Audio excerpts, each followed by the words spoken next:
What's going on, everybody? Welcome back to Full Throttle Drive. Thank you so much for joining me on today's video. So as you can see, we are in the middle of wrapping my Audi R8 and it hasn't quite gone to plan. We now have had our second tension tear, which you can see over here, and we had it on the roof and now we've had it on the hood. This again is our second piece. It has to do with the car just being so cold. It's really cold outside. We're trying to keep it as warm as we can in this garage. It's our only place to work, but unfortunately when this wrap gets cold, it can tear. It really snaps, it doesn't tear, it snaps very easily. So where we're starting off is where we ended, is we gotta now pull off this whole wrap and start over. So that's what we're going to do today. Thank you so much for joining us again.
So another quick update here. This is what is causing us our huge pain. Like literally just this small little section. We get extra and then it bunches up. No matter how much heat we use, I don't know if it's at a point where we're almost using too much heat, but the wheel wells are horrible. Like the rest of the car takes us, this whole area will take us 20% of the time. This is what we spend 80% of our time. It is absolutely aggravating if you guys can't tell. It drives me nuts. And I don't know how in the world wrappers do it. I mean, the vinyl wrap guys, I think they maybe pull it more than we are, but we tried to pull it and it still like clots up. It makes creases. So I don't know how you do this. We gotta still do the back, we still gotta do that wheel, and then we gotta do the other 2 wheel wells on the back. So if this video comes out and any of you guys are aware of how to do it and we're gonna do some more research, please let us know.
So it's the next day. We actually ran out of time last night to finish up. It took forever and we ran into that problem, as you guys could see again. I don't know what we were doing wrong. Like, we were trying to stretch it as little as possible and we found out we probably need to stretch it a little bit more. And we also learned maybe making some finger grooves and then pulling down.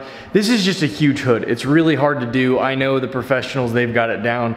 Being our first time, it doesn't help that it's such a difficult piece, but I think we were able to get it for the most part. And as you can see, the hood is done.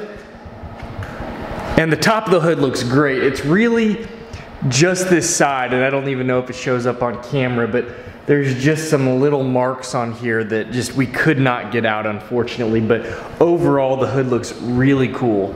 And I cannot wait to finish the rest of the car. You can see we still got the doors to do, and then we got to figure out what we're going to do with the wheels, but really happy, guys. So that is going to take care of today's video. If you guys enjoyed the video, please make sure you hit that thumbs up, support us, subscribe if you're new to the channel. We would absolutely love to have you on the channel. Lots of new content coming up, as well as always, you know, making new content as far as the C8 Corvette. Hopefully going to own one of those sooner than later, as soon as I can get my hands on one after they officially debut, so we'll see. And then also looking at possibly getting a C7 Corvette in the inner term, so we might have a new project with that as well. So make sure you subscribe to keep up with all of that. And guys, thank you so much. You all take care. We'll see you next time.